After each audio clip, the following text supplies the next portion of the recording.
नमस्ते दोस्तों। मैं शैलेश कदम, आप तो जानते हो कि ठीक है।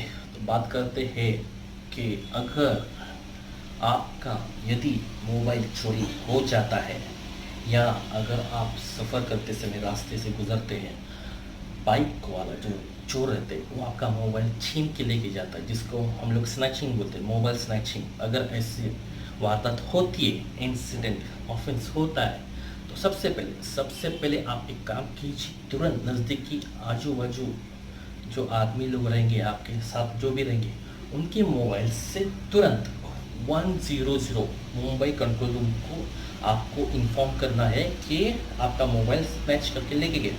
फिर वो जो ऑपरेटर है उसका नाम, कंप्लेंट नंबर, टाइमिंग और डेट, ये सब लेकर पुलिस की गाड़ी स्पॉट पर इंसिडेंट पे बुलाई।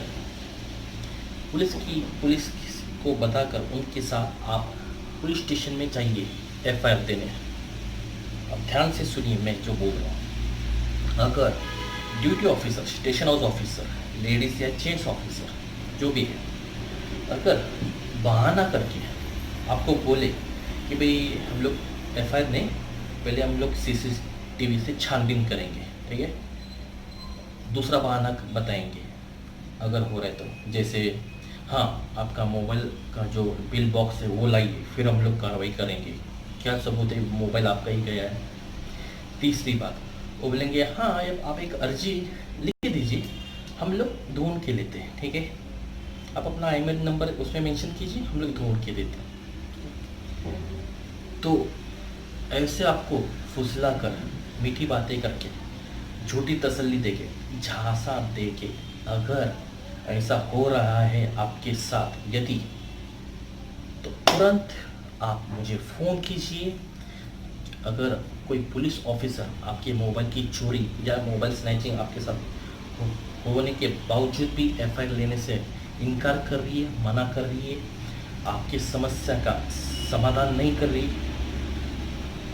आपको झूठी तसल्ली देखिए, आपको वहाँ से फुटा रही है, आपको सबसे इम्पोर्टेंट बात, अगर आपको ये पुलिस ऑफिसर, ध्यान से सुनिए, चोरी हुई तो एफआईआर होता है। अगर ये आपको लॉस सर्टिफिकेट देते हैं, लॉस सर्टिफिकेट मतलब गुम होने का, मिसप्लेस्ड। अब मेरे सवाल का जवाब दीजिए, अगर आपका मोबाइल चोरी हो गया है तो सवाल पैदा करते क्या लॉस्ट में आते हैं, या तो कॉमन सेंस की बात है, चोरी है ना, तो लॉस्ट कहाँ हुआ है, इट्स स्टोलन, राइट, चोरी हुआ है, छीन के लेके गए, स्नैच्ड।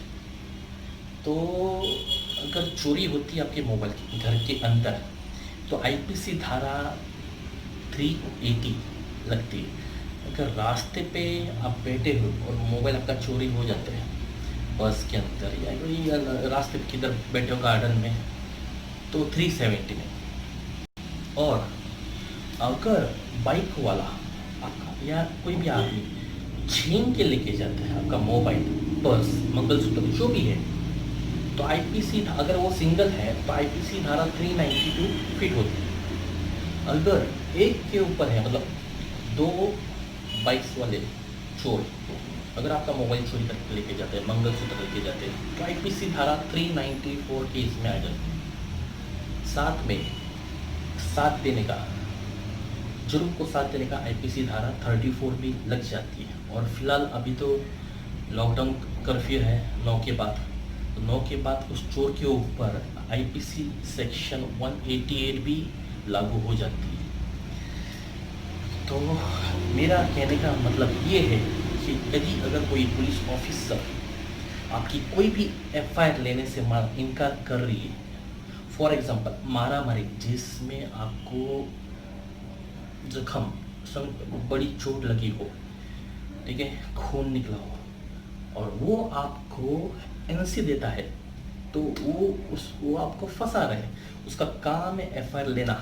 तो जैसा मेडिकल रिपोर्ट पे जितना घाव लगा है उस हिसाब से उसको आईपीसी धारा 324, 325, अगर कोई बम्बू से या किसी सलिए से बड़े से मारता है मेटल से, तो 326, ठीक है, तो ये आपको जानकारी दे रहा हूँ मैं, क्योंकि ये आपको बात मालूम नहीं थी।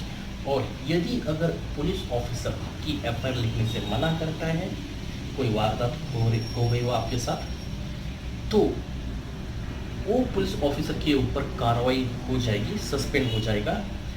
आप गूगल और यूट्यूब पर आईपीसी धारा 166 सर्च करके पढ़ सकते हैं। यूट्यूब पर टाइप करके आप देख सकते हैं कि अगर if police officer refuse to take an FIR of a complainant, he is liable to be punished under section 166A also।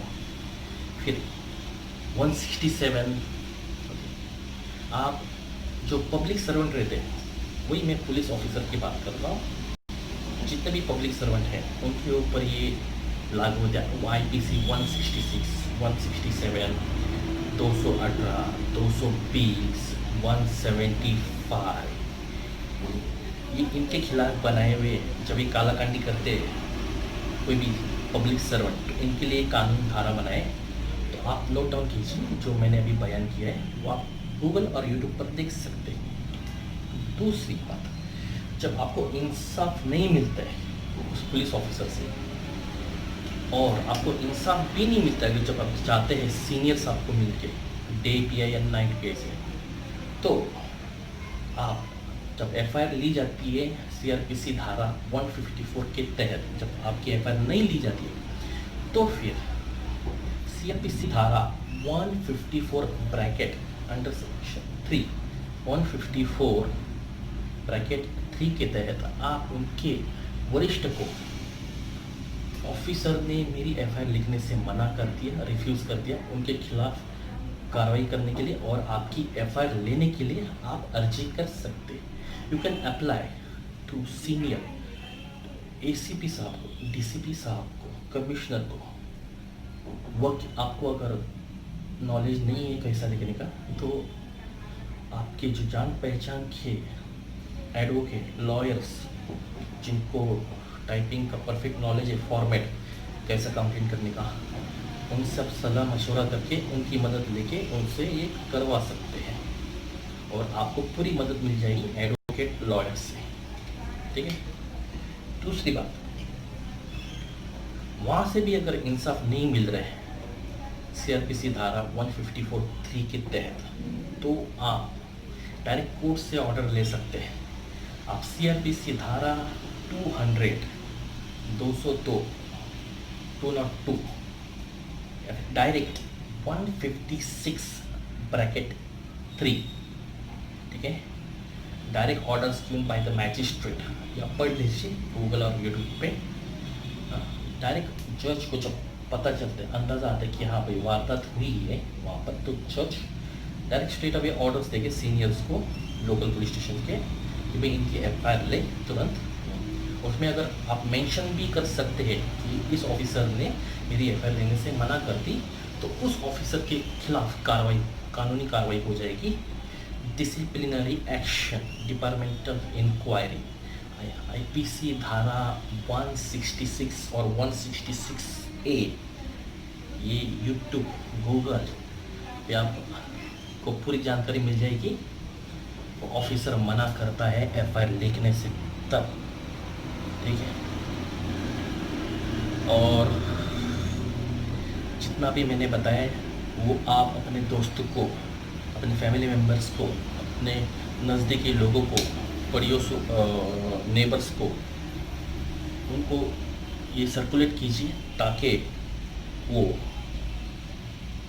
Proper knowledge ले सके और सावधानी बरत सके। ये अंदाज़ा लगा कि भविष्य में अगर उनके साथ कोई हादसा, ऐसा इंसिडेंट हो जाता है, तो किस तरीके से लीगल प्रोसीजर से मदद करनी चाहिए। जब आपको इंसाफ नहीं मिलता है पुलिस स्टेशन से, तो दूसरा स्टेप मैंने जो आपको बताया है वो प्रोसीजर करनी है आपको।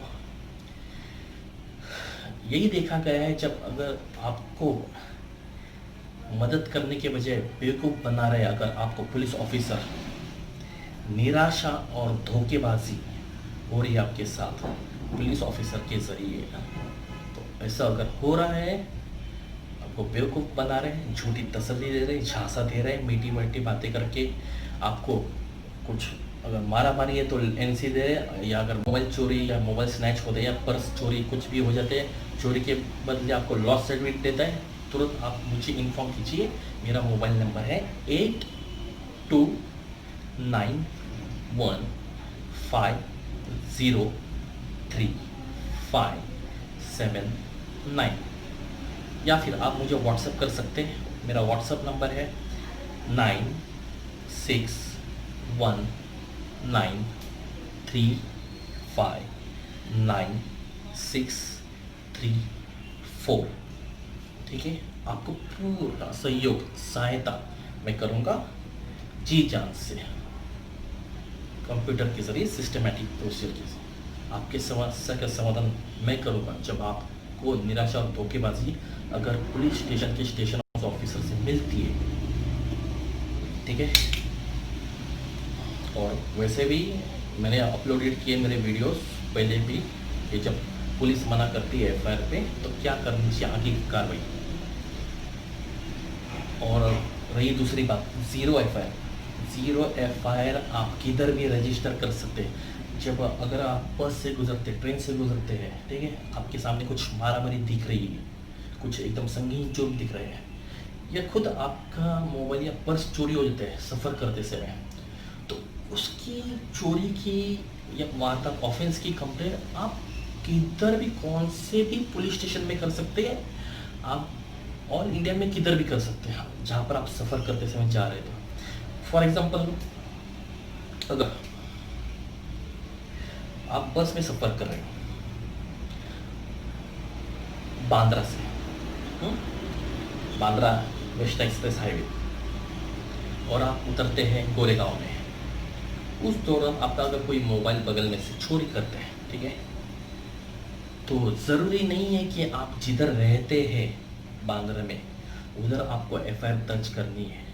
आप गोरेगांव में उतरते ही आपको जब अंदाज़ा आता है मोबाइल चोरी हो गए, तो आप वहाँ के गोरेगांव के लोकल पुलिस स्टेशन में 0 एफआईआर, 00 बोलते उसको, 00 एफआईआर करवा सकते हैं। 00 एफआईआर ये इनएक्टिव एफआईआर होता है। फिर वो लोग गोरेगांव के लोकल पुलिस स्टेशन वाले वो 00 एफआईआर फिर चैनल थ्रू जहाँ पर आप रहते या बैठे थे वहाँ के लोकल पुलिस स्टेशन में चैनल थ्रू ट्रांसफ़र करते हैं।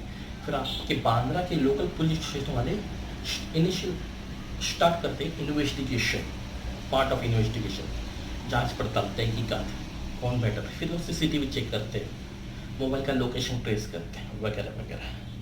लेकिन अगर आपको कोई पुलिस वाला बोल दे ये हमारी हद्दी में आता नहीं, ये हमारे इसमें जुरिडिक्शन में आता नहीं, आप बांद्रा में चले जाओ, नहीं, वो आपको बेवकूफ़ बना रहे हैं। ठीक है,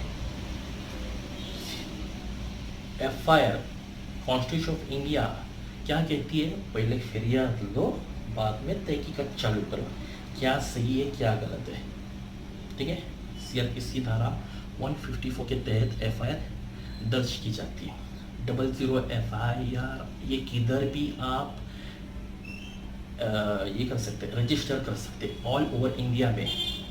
ये 2012 में निकला था 00 एफआईआर कि जब आसाराम बापू, आपको तो मालूम रहेगा आसाराम बापू ने क्या किया था, ये तभी से निकला था।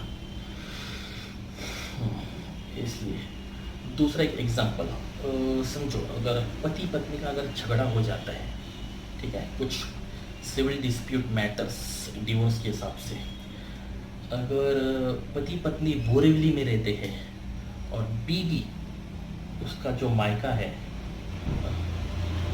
माहिर, उसका अगर मायका है इधर बाईखला, दादर, माटोगा, तो वो वहाँ पर जाकर अपने पति के खिलाफ 0 एफआईआर कर सकती है कि मेरा पति मुझे सता रहा था, हैरेसमेंट कर रहा था, असॉल्ट कर रहा था, ऐसे वगैरह वगैरह जो भी खिलाफ कंप्लेंट है।